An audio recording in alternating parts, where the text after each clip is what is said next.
ఉన్న బంగారాన్ని విడిపించి ఆ రోజు ఆన్లైన్ రేటుకే మేము కొంటాం. Sharma gold company. Hi hello welcome to Suman TV. నేను మీ రోషన్. సో ప్రజెంట్ నాతో పాటు కరాటి కళ్యాణి గారు ఉన్నారు. సో కళ్యాణి గారు, మీకు చందుతో ఒక బాండింగ్ ఉంది కాబట్టి ఏం చెప్తారు మీరు? చందు ఇలా వెళ్ళిపోవడం చాలా బాధాకరం.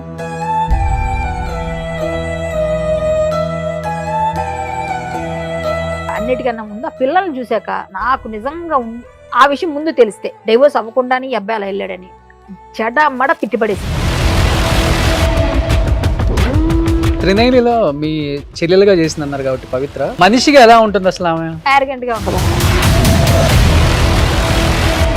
నాకు మొన్న జీ తెలుగు కమిటీ ఏదో ఉత్సవం ఏదో చేశారు వాళ్ళు, దానిలో నేను డాన్స్ పిలిచారు నన్ను. అప్పుడు ఈవిడ నేను కలిసి పక్కన డాన్స్ చేసాం పవిత్ర అని. అప్పుడు క్యారవాన్ లో కూర్చుని మాట్లాడినప్పుడు ఎలా ఉన్నారు ఆయన అంటే, లేదండి అదేం లేదు అన్న, నేను చందుని పెళ్లి చేసుకున్నాను అన్నారు.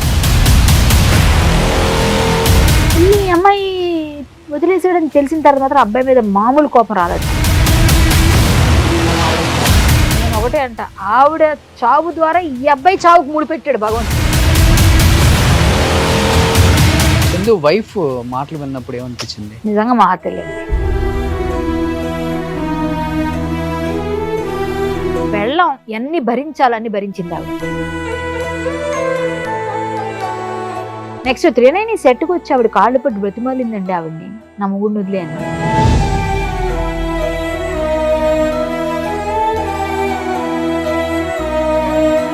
నీకు అంత ప్రేమ ఉంది, పిల్లలు నీకన్నా పేగు కదా, నీ రక్తం కదా, వాళ్ళకన్నా ఎక్కువ ఆవిడ.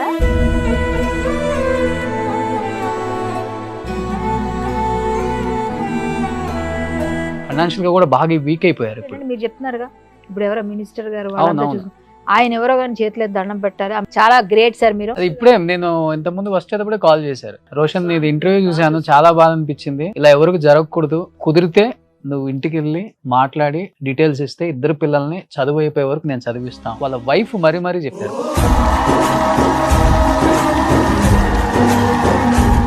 Hi hello welcome to Suman TV. నేను మీ రోషన్. సో ప్రజెంట్ నాతో పాటు కరాటి కళ్యాణి గారు ఉన్నారు. ఎందుకంటే చందు విషయం జరిగిన తర్వాత చాలా మంది నాకు కాల్స్ చేశారు. ఎస్పెషల్లీ ప్రతి ఒక్కళ్ళు కూడా కాల్ చేసి వాళ్ళ ఫ్యామిలీ గురించి అడగటం స్టార్ట్ చేశారు. వైఫ్, కిడ్స్, సో ఏంటి ఫైనాన్షియల్గా వాళ్ళ పొజిషన్ అని కూడా. ఈవెన్ ఇప్పుడు ఈ ఇంటర్వ్యూ చేసే ముందు కూడా ఒక పొలిటీషియన్ కాల్ చేశారు, ఒక మినిస్టర్, పేరు చెప్పొద్దు అన్నారు. కంప్లీట్ పిల్లల ఎడ్యుకేషన్ మొత్తం నేనే చూసుకుంటాను రోషన్, ఏం చేయాలో మొత్తం చేద్దాం మనం, ఒకసారి వాళ్ళ వైఫ్తో కూడా మాట్లాడమని చెప్పారు. ఎందుకంటే చందు లాస్ట్ ఇంటర్వ్యూ ఇచ్చింది నాకే, ఒక మంచి ఫ్రెండ్గా. నిజంగా తనకి మోటివేషన్ ఇచ్చే అవకాశం అంటే ఇచ్చే అవసరం కూడా లేదు, అంత ధైర్యంగా ఉండే వ్యక్తి అలా చనిపోవడం నిజంగా చాలా చాలా చాలా చాలా బాధాకరం ఇండస్ట్రీకి. ఇది చాలా మంది ఇళ్లలో ఇది టచ్ అయింది అని చెప్పుకోవచ్చు. ఫస్ట్ ఆఫ్ ఆల్ చందుతో పాటు యాక్ట్ చేశారు కాబట్టి కరాటి కళ్యాణ్ గారు. అండ్ నేను ఇంటర్వ్యూ చేసే టైంలో కూడా ఆమె కాల్ చేశారు. ఆమె మెసేజ్లే మీకు మొన్నటి వరకు కూడా అన్ని సోషల్ మీడియాలో బాగా వైరల్ అయింది కూడా.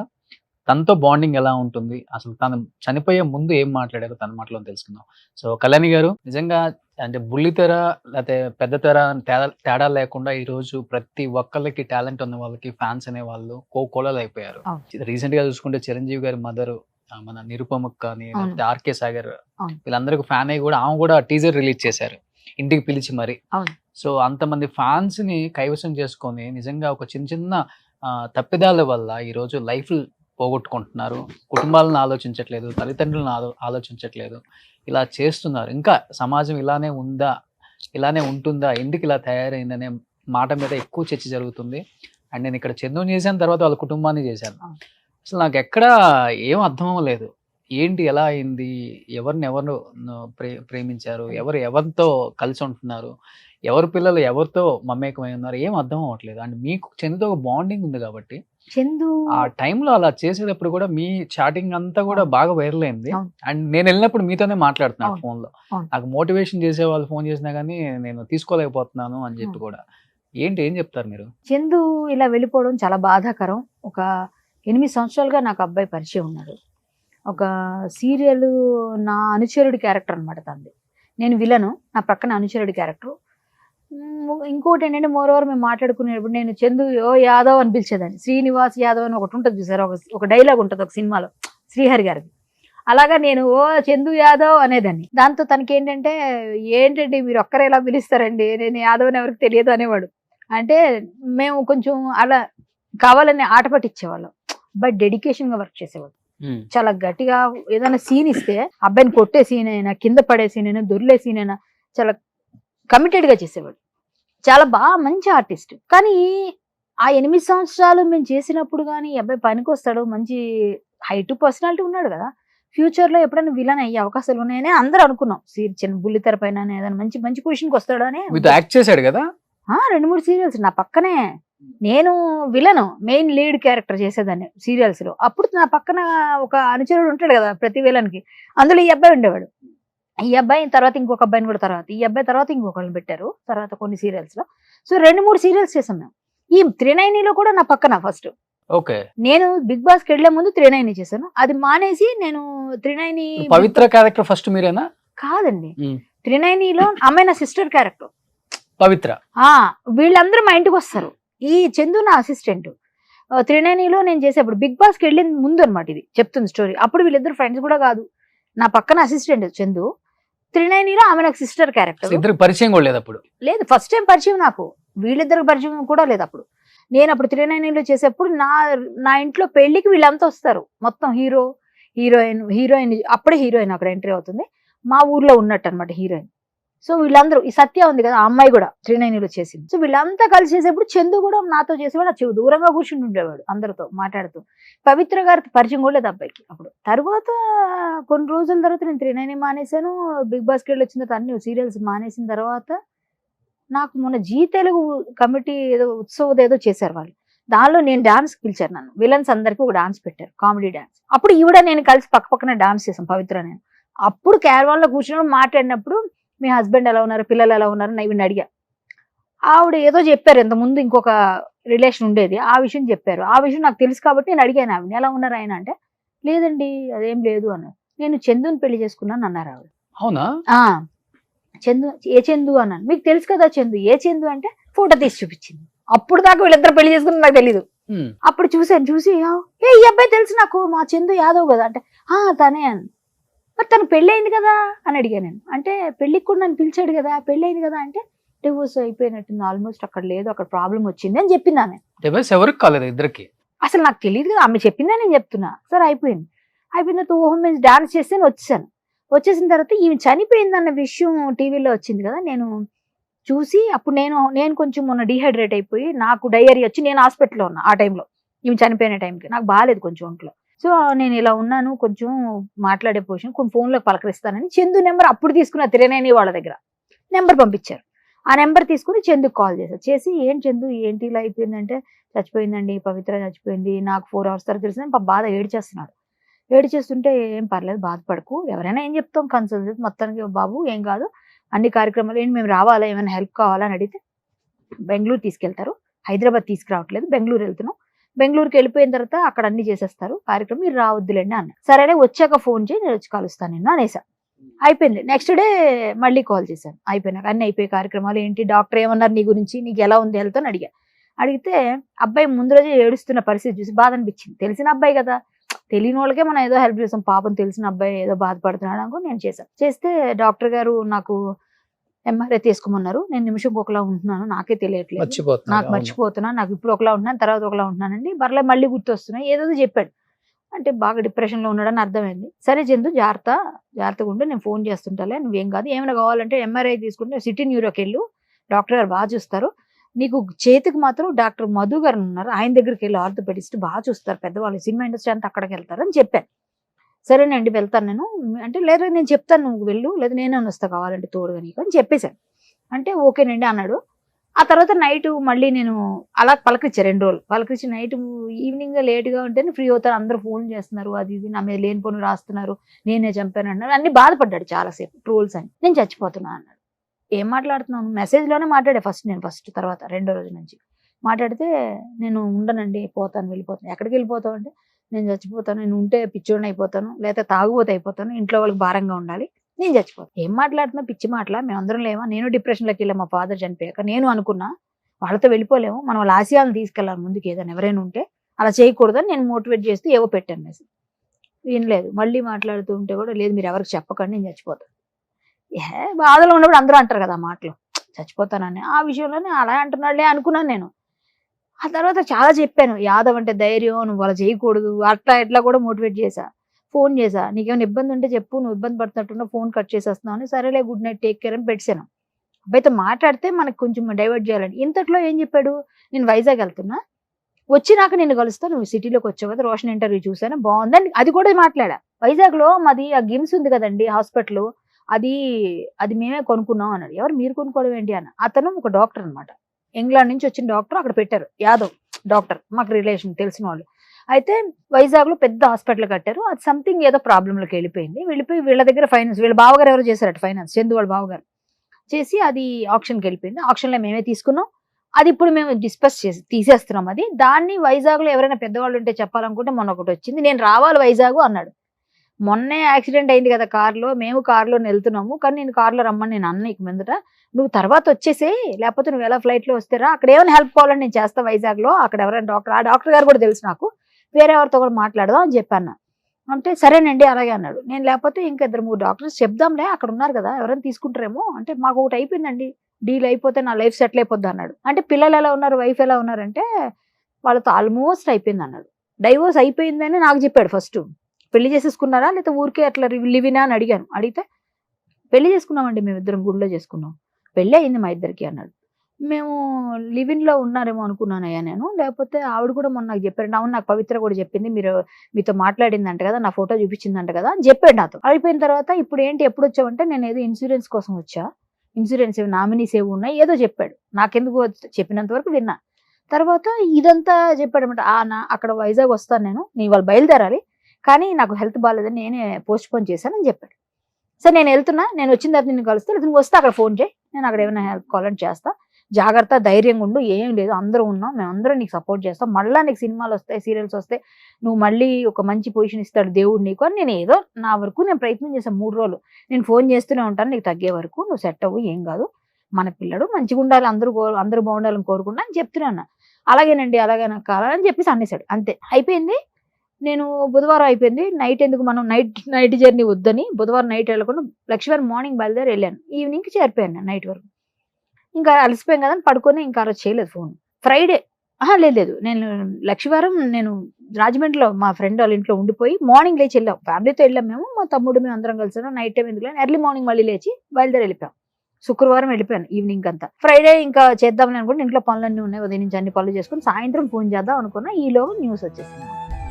నేను 10 నిమిషాలు షాక్లో ఉండిపోయాను. ఈ పిల్లాడు ఏంటి, ఎంత చెప్పినా ఎన్ని చేసినా చచ్చిపోతానన్న మాటను పట్టుకొని అలాగే పట్టుకుని ఉన్నాడు, ఏంటి ఇంత చిన్న వయసు, పిల్లలు ఉన్నారు అబ్బాయికి, ఆవిడని వదిలేసి వచ్చేసాడు. తర్వాత నాకు ఇంతగా చెప్పలేదు, ఆవిడని డైవోర్స్ ఇచ్చాను అన్నట్టే చెప్పాడు, సెటిల్ అయిపోయిందని చెప్పాడు, ఆల్మోస్ట్ సెటిల్ అయిపోయిందని చెప్పాడు. ఇది ఒక్కటి మాట అన్నాడు. అంటే నేను అప్పుడు అడిగాను, మరి ఆవిడని ఎలా చేసుకున్నావు అంటే, ఆల్మోస్ట్ సెటిల్ అయిపోయిందండి, ఈవిడే నాకు అమ్మలా చూసుకుంది, ఈవిడే నా తల్లిలాగా అని అట్లా చెప్పాడు. చెప్పి అందరూ పిచ్చి పిచ్చిగా రాస్తున్నారండి, అదండి ఇదన్నా నాతో బాధపడకని చెప్పేసాను. నేను మన నెక్స్ట్ డే చెయ్యకపోవడం మరి అది నాకు తెలియదు కదా, పొద్దున్న చేసినా కూడా అబ్బాయి ఎత్తకపోయాడేమో, నేను చేయలేదు ఆ రోజు ఫోన్. సో అంతే, అంతవరకే తెలుసు. నెక్స్ట్ మీ ఇంటర్వ్యూస్ అన్ని చూసా నేను, మీ వాళ్ళు అక్కడికి వెళ్ళేది ఇవన్నీ చూసినా అన్ని కొంచెం నాకు అర్థమైంది ఏంటంటే, వీళ్ళిద్దరు కూడా డైవోర్సులు తీసుకోలేదు, ఇద్దరు తీసుకోలేదు, ఇద్దరు బ్లెండర్ మిస్టేక్ చేశారు. ఇద్దరికి ఇష్టం ఉంటే, ఇప్పుడు సింగిల్స్ అనుకో, ఇద్దరు లోన్లీగా ఉన్నారు, ఎవరికాళ్ళు సపరేట్గా ఉన్నారు, అన్ని విడిపోయి ఉన్నారు అనుకో, పెళ్లి చేసుకోను ఎవరన్నా, ఎవరితోనే ఏదైనా చేసుకో. కానీ ఇటువైపు చిన్నపిల్లల లైఫ్ తీసేసాడే, వాళ్ళు పెద్దోళ్ళు అయిపోయారు, చిన్నపిల్లలు వీళ్ళు అసలు అమాయక పక్షులు. వాళ్ళకి ఏం తెలుసు, ఇది కదా నువ్వు చేయి పట్టుకుని వేలు పట్టి నడిపించాలి, నాన్న నువ్వు నా హీరో అని పాటలు పాడతారుగా, ఇప్పుడు నాన్న నువ్వు కదా నిలబడాలి. ఇలాంటి టైంలో పిల్లల్ని వదిలేసి బంగారం లాంటి పెళ్ళాన్ని అన్ని సంవత్సరాలు లవ్ చేసి నన్ను పిలిచాడు పెళ్లికి. పెళ్లికి పిలిస్తే నేను వెళ్ళలేదు, అప్పుడు ఏదో షూటింగ్స్ బిజీ ఉండి వెళ్ళలేదు, 15లోనే వెళ్ళలేదు. వెళ్ళకపోతే నన్ను దెప్పేవాడు, ఎందుకు మీరు రాలేదు, మా పెళ్లికి ఎందుకు వస్తారండి మీరు చిన్న, మళ్ళీ యాదవ్ అంటారు, సేమ్ కమ్యూనిటీ అంటారు, మీరేమో రాలేదు, అట్లా నేను చెప్తే నేను నీ కొడుకు పెళ్లికి వస్తాలే, కూతురు పెళ్లి ఇలా అనేసి కామెడీ చేసేసేవాళ్ళు. ఇలా పెళ్లి చేసుకున్నారంటే విడిపోయాడేమో, మంచి లైఫే కదా, ఇష్టపడి చేసుకున్నాడా అని అనుకున్నాను. కానీ మనం అంత డీప్గా ఎందుకు వెళ్తాం, నాతో ఎప్పుడు గౌరవంగా ఉండేవాడు. సో అంతవరకే. ఈ అమ్మాయి వదిలేసాడని తెలిసిన తర్వాత మాత్రం అబ్బాయి మీద మామూలు కోపం రాలేదు నాకు. పిల్లల్ని చూసాక, వాళ్ళ మొహం చూసినాక నాకు మామూలుగానే ఇలాంటి వేషాలు వేస్తే, చిన్నపిల్లలు నువ్వేమన్నా పో, వాళ్ళ వయసు లైఫ్ని తీసేసావు కదా. ఇప్పుడు ఆవిడ చచ్చిపోయిందండి, ఆవిడ కర్మలో రాసి పెట్టాడు భగవంతుడు, మనం ఏం చేయలేమని తేలాం. నువ్వు వెళ్ళిపోవడం ఏంటయ్యా పిచ్చి, కాకపోతే ఇంత వయసు మంచి లైఫ్ని చెడగొట్టుకొని వెళ్ళిపోవడం అవసరమా? నువ్వు వెళ్ళి సూసైడ్ చేసుకోవాల్సిన వయసా? ఎందుకు అవసరమైంది? పిల్లల లైఫ్ ఎవడిస్తాడు? ఇప్పుడు తండ్రి ఆ స్థానంలో ఉంటేనే కదా వాళ్ళు బతుకు బాగుంటది. నువ్వు బాట అయ్యాలి కదా. ఇప్పుడు ఆవిడతో నువ్వు వెళ్ళిపోవడం ఏంటి అంటే అంత పిచ్చి ప్రేమ ఉన్నప్పుడు ఈవిడ ఎందుకు లవ్ చేస్తావు? ఎన్నిసార్లు ప్రేమ పుట్టుతుందో? ప్రేమ పుట్టొచ్చు పోను, ఓకే, ఎవరు లేకపోతే అక్కడ దొరకలేదు ఏదో అనొచ్చు. నీకేం పుట్టిందో పుట్టడం కాదు. నేను ఒకటే అంట, ఆవిడ చావు ద్వారా ఈ అబ్బాయి చావుకు ముడిపెట్టాడు భగవంతుడు. సో అలా కలిపాడు. అందుకే ఆవిడ ఎక్కడో బెంగళూరు ఎక్కడో ఉన్న ఈ రెజిమెంటల్ బజార్ లో ఉన్న ఈ అబ్బాయి అక్కడ ఎలా కలిసి ఎలా చేసి లైఫ్ ని తీసి ఏజ్ కూడా ఎంత డిఫరెన్స్ ఉంది? ఎక్కువ లేదు, 4-5 సంవత్సరాలు ఉంటది అంతే. తనకు 42 ఏముంది, ఆమెకి 43-44 ఉంటాయట నాకు చెప్పడం. ఈమెకి 36-37 39 వాళ్ళ ఫాదర్ చెప్తున్నారు. 40 అనుకోండి. అది మనం మాట్లాడకూడదు, అది మనకు అనవసరం. చిన్న వయసు పెద్ద వయసు మనకు అనవసరం. వాళ్ళు మనసులు నచ్చినప్పుడు ఏమైనా చేసుకోనివ్వండి, కానీ సింగిల్ సైంటే చేసుకోవాలంటాను నేను. నీ లైఫ్ లో నువ్వు డైవోర్స్ తీసేసుకొని పడలేదు, వేరుగా ఉన్నావు. ఆవిడ లైఫ్ లో ఆవిడ వేరుగా ఉంది, నువ్వు ఇద్దరు కలిసి ఉన్నారు, అప్పుడు చేసుకో ఏదైనా. పిల్లల్ని చెడగొట్టకూడదు. అదే వయసు ఒకటి తేడా ఉంది, ఆల్రెడీ పెళ్లి అయిపోయి ఇద్దరు బ్లెండర్ చేశారండి. ఆవిడ చేసిన తప్పు, వాళ్ళ హస్బెండ్ బాధపడుతున్నారు. మీ లైఫ్ మీ ఇంటర్వ్యూలో చూసాను, వాళ్ళ హస్బెండ్ ని ఆయన బాధపడుతున్నాడు. ఆయన ఉన్నాడు అంటున్నారు, ఆయన లేడని చెప్పింది ఆవిడ చేసింది ఏది నిజమో తెలియదు. ఇప్పుడు లేనప్పుడు మనం మాట్లాడితే వాళ్ళు చెప్పరు సమాధానాలు మనకి. కానీ చూస్తే బ్లెండర్ ఎంత బ్లెండర్ చేసి, ఇద్దరు కలిసి బ్లెండర్ చేస్తే 2 ఫ్యామిలీస్ సఫర్ అవుతున్నాయి. వీళ్ళిద్దరు చేసిన దానికి ఇటువైపు అమ్మ నాన్న పిల్లలు, అటువైపు ఆ పిల్లలు, అటువైపు ఆ తల్లిదండ్రి సఫర్ అయిపోతున్నారు ఫుల్ గా. వీళ్ళిద్దరు చేసిన బ్లెండర్. చందు వైఫ్ మాటలు విన్నప్పుడు ఏమనిపించింది? నిజంగా మా తెలియదు. ఒక విధంగా ఏంటంటే పెళ్ళం ఎన్ని భరించాలని భరించింది ఆవిడ. తాళి కట్టినోడు ఇష్టపడినోడు, ఆవిడ నిజంగా ఇష్టపడింది అతన్ని, ఆవిడ నిజంగా ప్రేమించింది కాబట్టి కొడితే అంత కొడుతుంటే భయంకరంగా కొడతాడంటండి. ఈవెన్ పవిత్రను కూడా కొట్టాడు అనేసి త్రినైని సెట్ లో చెప్తున్నారు. ఆవిడ త్రినైని సెట్కి వెళ్ళి పవిత్రంగా కొట్టేవాడా? ఈ కొట్టడం తాగితే ఏమన్నా చేస్తాడు. మీ అబ్బాయి మేబీ కొంచెం మందుకు అడిక్ట్. నాతో మెసేజ్ లో కూడా అదే ఉంది కదా, తాగుబోతే అయిపోయి పిచ్చోడిని అయిపోతా అది ఇదని. మరి తాగుతున్నప్పుడు అబ్బాయికి తెలియదేమో అది. నెక్స్ట్ త్రినైని సెట్కి వచ్చి ఆవిడ కాళ్ళు పట్టి బ్రతిమాలిందండి ఆవిడ్ని, నా మొగుడిని వదిలే అని. అవునా? అది నాకు మొన్న చెప్పారు వేరే వైఫ్ వెళ్ళి వద్దండి నేను బతిమాలిందంట వాళ్ళందరూ, నా మొగుడు నాకు ఇచ్చేటట్టుగా అడిగి చూడండి సినిమాలు చూపించినట్టుగా అడిగిందంట. ప్రతి ఒక్కరిని బెగ్ చేసిందంట అక్కడ. నాకు ఈ అమ్మాయి అప్పుడు ఈ అబ్బాయిని తీసేశారు, త్రినైనలు తీసేశాక నేను ఈవిడ గొడవ చేసిందంట, అతను లేకపోతే నేను యాక్ట్ చేయనంట. నేను అతను లేకపోతే నేను చేయలేకపోతున్నాను అనేసి కొంచెం గట్టిగా ఫైట్ చేస్తే అయినా సరే వీళ్ళు గట్టిగానే మాట్లాడి అబ్బాయిని పెట్టుకోలేదు. అందుకే చెప్తున్నాడు చూసారు 1.5 year నేను ఇంట్లో కూర్చుంటే అమ్మాయి పోషించింది. ఎందుకు తీశారు వీళ్ళిద్దరు? ఇది సెట్ లోనే ఓవర్ చేసేవారంట. ఆ తర్వాత మీరు ఇలా చేస్తే కుదరదంటే కొన్ని రోజులు మామూలుగా ఉన్నారు, మళ్ళీ స్టార్ట్ అయిందంట. అప్పుడు తీసేశారు. తీసేసినప్పుడు వాళ్ళ వైఫ్ వచ్చి బతిమాలుకునేదట. ఇంటికి వెళ్ళేవాడు కాదంట, మాట్లాడేవాడు కాదంట, ఆమె సరిగ్గా చూసేవాడు, వెళ్ళా కొట్టేవాడంట. ఒకవేళ ఇంటికి వచ్చినా ఆవిడ గురించి మాట్లాడేవాడంట, పిల్లలకి అదే చెప్పేవాడంట. కానీ అబ్బాయికి ఏదో హెల్త్ ప్రాబ్లం కూడా ఉందని కొంతమంది అంటున్నారు, వాళ్ళ వైఫ్ చెప్పాలి. ఆయన కూడా అన్నాడట ఆవిడకి హెల్త్ ప్రాబ్లం ఉంది, గుండెలో హోల్ ఉందని ఇతను చెప్పేవాడు అని చెప్తారు. ఒక్కొక్కరు కూడా చెప్తున్నారు, ఏది నిజం మనకి. ఎంత లక్షణంగా ఉంది శిల్ప మంచి అసలు చదువుకున్న అమ్మాయి. ఆ అమ్మాయి పెట్టించిందట సాఫ్ట్వేర్. ఈ అబ్బాయి సాఫ్ట్వేర్ నాకు చెప్పడం ఏంటంటే సాఫ్ట్వేర్ కంపెనీ అని చెప్పాడు నాకు. ఈ అమ్మాయి పెట్టించిందట అప్పట్లో, చెప్పాడు మాతో. మేము ఇక్కడ షూటింగ్ చేసేవాళ్ళం, అందులో షూటింగ్ చేసేప్పుడు అబ్బాయి చెప్పేవాడు నాకు, నేను సాఫ్ట్వేర్ అండి, చాలా మంచి పొజిషనే ఉంది మాకు, మాది మిడిల్ క్లాస్ ఫ్యామిలీ, కానీ నేను మా వైఫ్ మా అమ్మాయి కూడా సాఫ్ట్వేరే, మేము పెళ్లి చేసుకుంటున్నాము అని చెప్పాడు. పెళ్లికి నన్ను పిలిచాడు, నేను వెళ్ళలేదు. కానీ ఆ అమ్మాయిని చూశాక నాకు ఆ పిల్లల్ని చూశాక, అన్నిటికన్నా ముందు ఆ పిల్లల్ని చూశాక నాకు నిజంగా ఆ విషయం ముందు తెలిస్తే డైవోర్స్ అవ్వకుండానే ఈ అబ్బాయి అలా వెళ్ళాడని చెడమడ తిట్టిపడేసేదాన్ని చందుని. ఎందుకంటే నాకు ఆ చనువు ఉంది. ఆ పిల్లడు మాతో కలిసి చాలా సినిమాలు సీరియల్స్ చేసినప్పుడు మనకు బాగా తెలుసు కాబట్టి నేను తిట్టినా పడతాడు కూడా కాబట్టి నేను తిట్టేసేదాన్ని ఖచ్చితంగా. ఎందుకంటే ఆ పిల్లల మొహాలు చూసినాక చిచి ఏంటి ఇలా చేశాడు, వీడు నిజంగా అసలు ఇంత పిరుకోడు అనుకోలేదు. చచ్చిపోతాడా? అసలు చచ్చిపోవాల్సిన అవసరం ఉంది? లైఫ్ని తీసుకుంటాడా ఒక ఆడదాని కోసం? ఓకే, నీకు అంత ప్రేమ ఉంది, పిల్లలు నీకన్నా పేగు కదా, నీ రక్తం కదా, వాళ్ళకన్నా ఎక్కువ ఆవిడ. నువ్వు ఓకే, నీకు అంత అమర ప్రేమ, అది అమర ప్రేమ అయితే మాత్రం, అమర ప్రేమ అయితే మీరు అమర ప్రేమికులే కావచ్చు, ఏమైనా కావచ్చు. ఇదేంటండి, తల్లిని మన పిల్లల్ని వదిలేసి ఒక అమాయకురాలు పెళ్లి చేసుకొని అన్ని సంవత్సరాలు లవ్ చేసి పెళ్లి చేసి అమ్మాయిని వదిలేసి నువ్వు చేసే ఘనకార్యం ఇదా? దేనికి పొందడం కుదరట్లేదు కళ్యాణి గారు.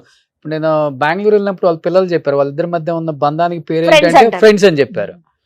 కానీ పవిత్రాన్ని అడిగితే పెళ్లి చేసుకున్నానని చెప్పింది, చందుని అడిగినా పెళ్లి చేసుకున్నానని చెప్పారు అంటున్నారు మీతో. అసలు ఎక్కడ దేనికి?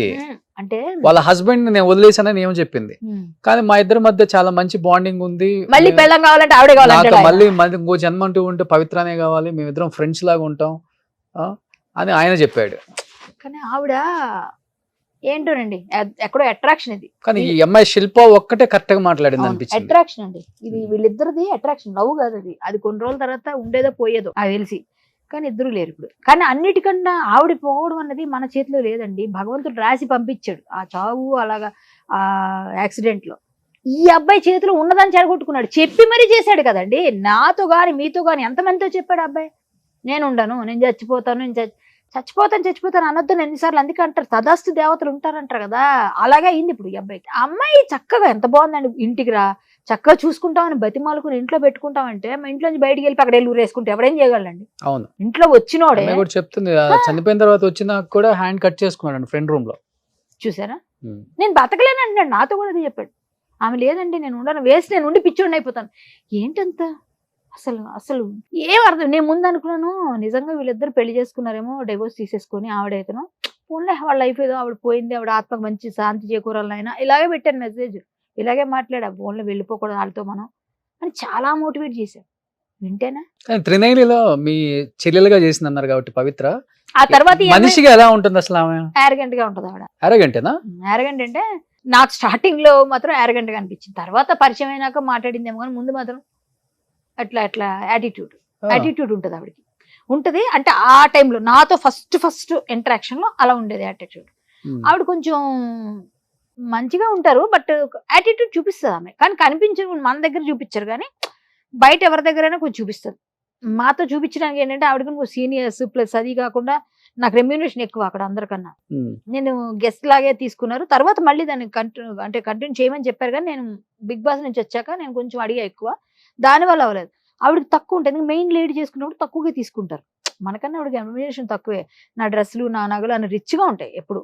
సో ఏంటంటే ఆవిడ అన్ని మేము మాట్లాడుకున్న నగలు వాటి కోసమే మాట్లాడతారు జనరల్ గా కూర్చుంటే సెట్లు, ఇది ఎక్కడ కొన్నారు, ఇది ఎలా బాగుంది, కలర్ బాగుంది, నేను ఇదే కలర్ వేసుకుంది అనుకున్నాను, సేమ్ అయిపోతున్నాను, ఇలాంటివే ఉంటాయి మాటలు. తర్వాత ఎప్పుడైనా ఏం చేస్తారు పిల్లలు, ఎంతమంది పిల్లలు, ఎంతమంది ఏం చేస్తున్నారు, వాళ్ళు ఏం చదువుతున్నారు, ఇవే కదా అడుగుతాం. అలా మాట్లాడుకున్నాం. అప్పుడు కొంచెం ఫస్ట్ లో నేను తెలియనప్పుడు, నా గురించి తెలియనప్పుడు ఆవిడ ఎవరో అన్నట్టు ఇట్లా చూసి, తర్వాత వాళ్ళు పరిచయం చేసిన తర్వాత ఇది ఇవి something so and so comment. కానీ బయట వాళ్ళు చెప్తారు, నేను విన్నది చూసాను, కొంచెం అంతగా ఏమి మింగిల్ అవ్వరు ఫస్ట్ లో. అంటే ఎవరైనా ఆవిడ చెప్పింది ఎలా ఉంది, నేను చాలా లో నుంచి వచ్చానని చెప్తున్నారు కదా ఇంటర్వ్యూలో, ఆవిడ ఇంటర్వ్యూస్ చూస్తే అలా ఉన్న వాళ్ళకి అసలు ఉండకూడదు, డౌన్ టు ఎర్త్ ఉన్న వాళ్ళకి. ఇప్పుడు చిన్న ప్లేస్ నుంచి మనం పైకి ఎదిగామన్నప్పుడు అందరినీ అక్కడ నుంచి వచ్చానని ఉండాలి కదా, ఆ యారగెన్సీ ఉండేది. బట్ క్లోజ్ అయితే మరి అలా మంచిగా ఉంటారు.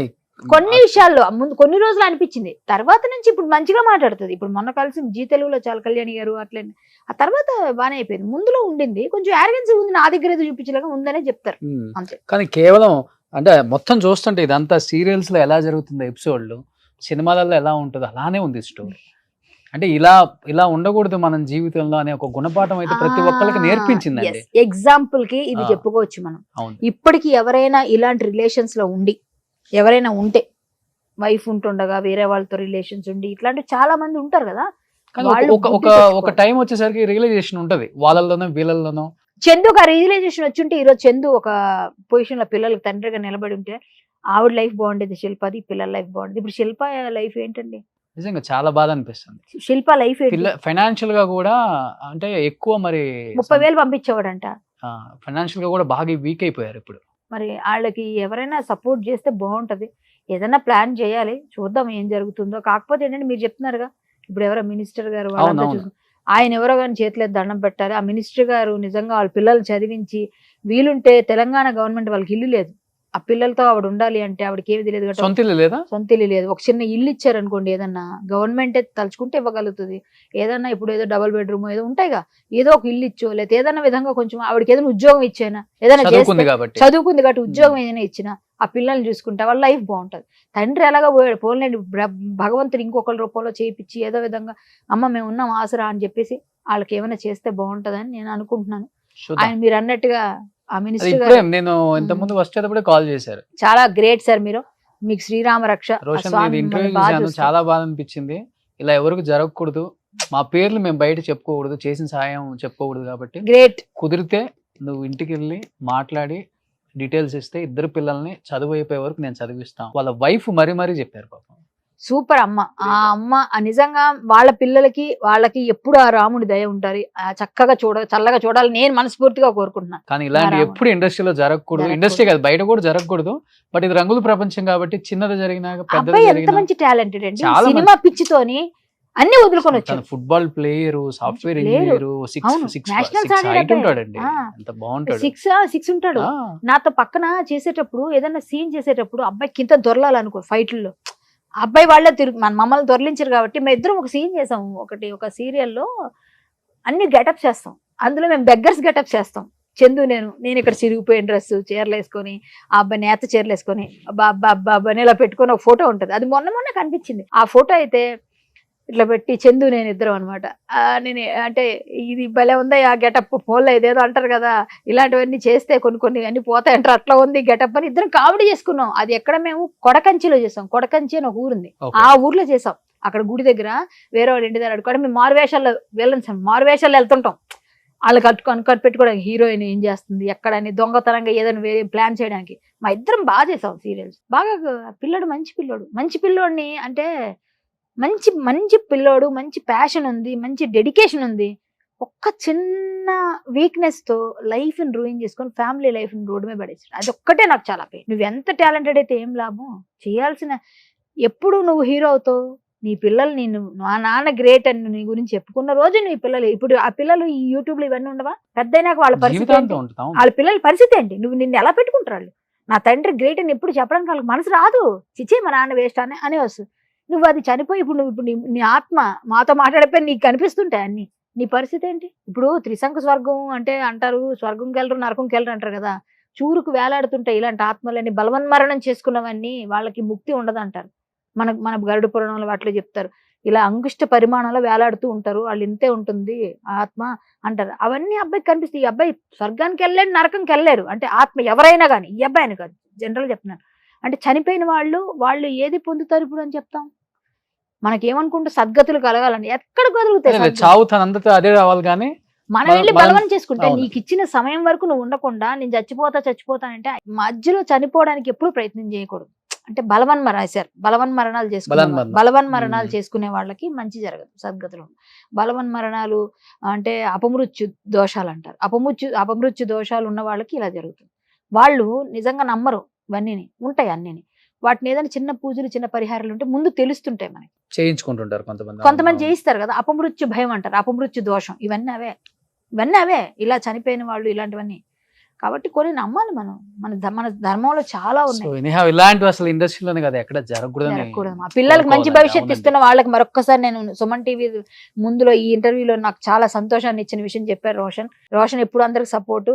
ఆ మినిస్టర్ గారు వాళ్ళ వైఫ్ కి వాళ్ళ పిల్లలకి ఆ రాముడి అండదండలు ఎప్పుడు ఉండాలని, వాళ్ళకి మంచి జరగాలని కోరుకుంటూ ఆ పిల్లలకి మంచి భవిష్యత్తు ఇచ్చినందుకు మీకు నిజంగా చాలా చాలా సంతోషంగా రుణపడి ఉంటారు. Thank you so much Kalyani గారు. Thank you. సుమన్ టీవీలో మీ పర్సనల్ అండ్ బిజినెస్ ప్రమోషన్స్ కోసం కింది నెంబర్కి కాంటాక్ట్ చేయండి.